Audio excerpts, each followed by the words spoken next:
Budget যিখন budget হৈছে এইখন বাজেটক লৈ পেলাই ধাৰ কৰি য'ত মদৰ ৰাজহৰে ৰাজ্য চলোৱা হৈছে, ধাৰৰ পইচাৰে যিবিলাক বাজেট বনাইছে এইখন বাজেটৰ ওপৰতো কথা পাতি লাভ নাই।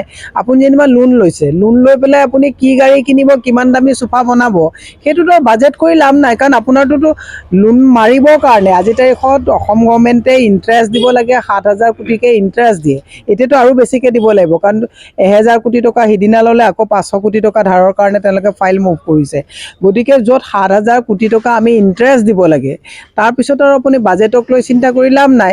যিখন চৰকাৰে শিক্ষাখণ্ডৰ বাজেট কৰ্তন কৰিছে, আঁচনি হিতাধিকাৰী বাজেট তেওঁলোকে বৃদ্ধি কৰিছে, তাত আৰু বাজেটৰ কথা কিবা পাতিব লাগে নেকি? তেওঁলোকে কৈছে আত্মনিৰ্ভৰশীল ভাৰত, য'ত স্কুল বন্ধ কৰা হৈছে, মানৱ সম্পদ গঢ়া অনুষ্ঠানবিলাক বন্ধ কৰা হৈছে।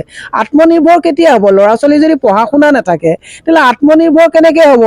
এওঁলোকে কৈছে যে 17-18টা নতুন প্ৰকল্প তেওঁলোকে বিনিয়োগ কৰাৰ কথা কৈছে। মই তেওঁলোকক এটা কথা ক'ব বিচাৰিছোঁ, আপোনাৰ ইণ্টাৰভিউত মোক কৈ শেষ নহ'ব। এওঁ যে 17-18টা যে প্ৰকল্প বনোৱাৰ কথা কৈছে, জাগিৰোড পেপাৰ মিলটো, যোগীঘোপা পেপাৰ মিলটো, আপোনালোকে এইবিলাক তেওঁলোকে কেতিয়া পুনৰুজ্জীৱিত কৰিব? আজিৰ তাৰিখত 43% আপোনাৰ পেপাৰ বহিৰ্দেশৰ পৰা আহে, চাইনাৰ পৰা আহে। তেতিয়াহ'লে কোনটো আত্মনিৰ্ভৰৰ কথা কৈছে? আত্মনিৰ্ভৰ এটাই হৈছে ইয়াতে দেশীয় সুৰাবিলাককো এতিয়া মানে ভাল বেলেগ কৈছে ন, ভাল মদ খাওক। এতিয়া মদৰ যিটো ৰাজহ হৈছে সেইটোৱে ভাল হৈছে, বাকীটো একো হোৱা নাই। এতিয়া আপুনি ধন্যবাদটো অসম চৰকাৰক দিব নোৱাৰে। আমাৰ যুৱ প্ৰজন্মৰ চবতছে দুখ লগা কথা, 20,50,000 16 বছৰৰ পৰা 35 বছৰলৈকে যুৱকে নিচাসক্ত হৈছে, ড্ৰাগ আসক্ত হৈছে। এইটো ৰিহেব চেণ্টাৰত তেওঁলোকক ট্ৰিটমেণ্ট দি থকা হৈছে। এতিয়া ধন্যবাদ তেওঁলোককহে দিব লাগিব, নিজৰ জীৱনটো অনিষ্ট কৰি হ'লেও চৰকাৰক ৰাজহ দিছে। এইখন চৰকাৰকতো ধন্যবাদ দিবলগীয়া একো নাই।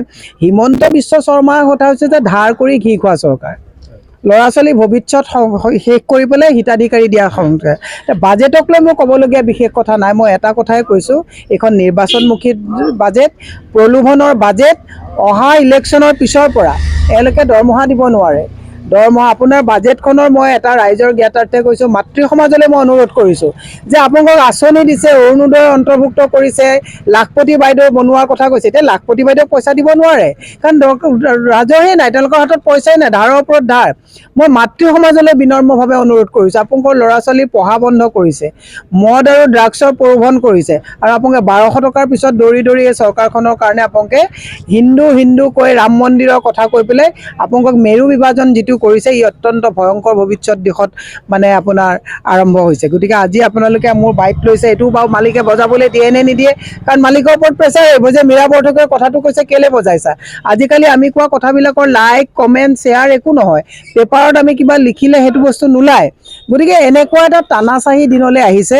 মই ৰাইজক বিনম্ৰভাৱে অনুৰোধ কৰিছোঁ, এই নিৰ্বাচনমুখী বাজেটখনলৈ চিন্তা নকৰিব।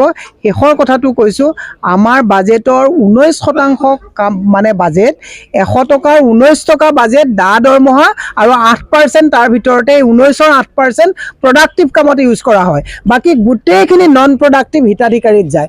100 টকা ধাৰ লৈ যদি আপুনি 19 টকা সৎ কামত লগায়, বাকী যদি গোটেইখিনি পইচা যদি আপুনি এই গাড়ী কিনা, মটৰ কিনা এইটো কৰে, তেতিয়াহ'লে বেংকত লোন মাৰিব লাগিব নালাগিব? আল্টিমেটলি কি হ'বগৈ? আপোনাৰ ঘৰে মাটিয়ে চব বাকী যাইত যাব আপোনাৰ। সেই কথাটো ৰাইজে বুজিলে ভাল। গতিকে মই সেই কথাখিনিয়ে ক'লোঁ, বিশেষ